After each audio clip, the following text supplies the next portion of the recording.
Hi guys! So kung naghahanap kayo ng perfect na mapupuntahan dito sa may San Fernando, Pampanga, pumunta na lang kayo sa The Orchid Garden. Sobrang ganda rito guys, and kung meron kayong kasamang bata, I really suggest na magpunta kayo rito kasi mag-enjoy talaga sila. So kung galing kayo ng Victory Liner or sa mga bus station, I suggest na mag-tricycle na lang kayo para hindi na kayo mahirapan pumunta. And i-make sure nyo na maaga kayong pupunta para hindi maraming tao.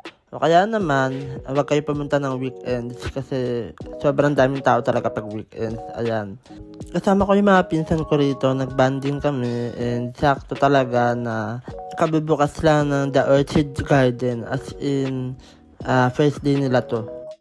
O diba, naaaliw ang mga bagets dito. Kaya maganda talaga pag may batang kasama. Medyo nahirapan talaga kami makahanap ng spot para magpa-picture kasi grabe, sobrang daming tao talaga. As in, pipila ka para lang makapagpa-picture dyan sa mga bagay-bagay na yan.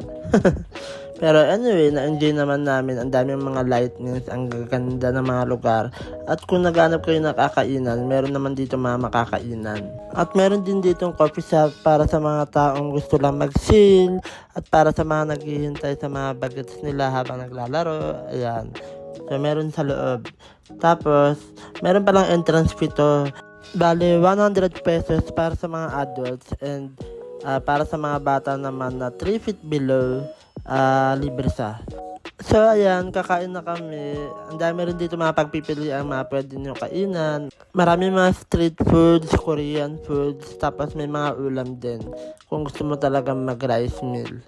So, while waiting na makahanap ng pwesto na mauupuan, ayan, saktong nag-snow naman. Kaya, ayun, yung dalawang magtita, sumugod sa snow. So, grabe, ang dami kasing, mga tao, kaya talaga hindi kami makahanap kagad ng mga pwesto namin sa kakainan namin. Kaya, ang tagal din talaga namin tiniis yung gutom namin. Pero, okay lang, kasi sulit naman dahil nag-enjoy talaga sila dito. Kami, actually, lalo na dito sa pa-snow nila. Tapos bibili sana kami dyan ng cotton candy. Kaya lang hindi na pwede kasi nga meron ng snow at pumunta yung snow dun sa tindahan ng cotton candy. Kaya nahirapan na si ate magtinda.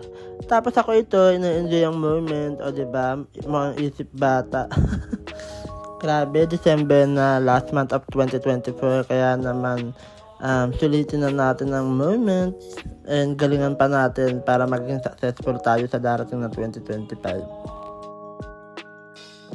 Ito lang yung kagandahan kapag weekends ka pumunta kasi pag Friday, Saturday, Sunday, every 8 p.m. meron mga pa-fireworks. Kaya may enjoy mo yung viewing dito.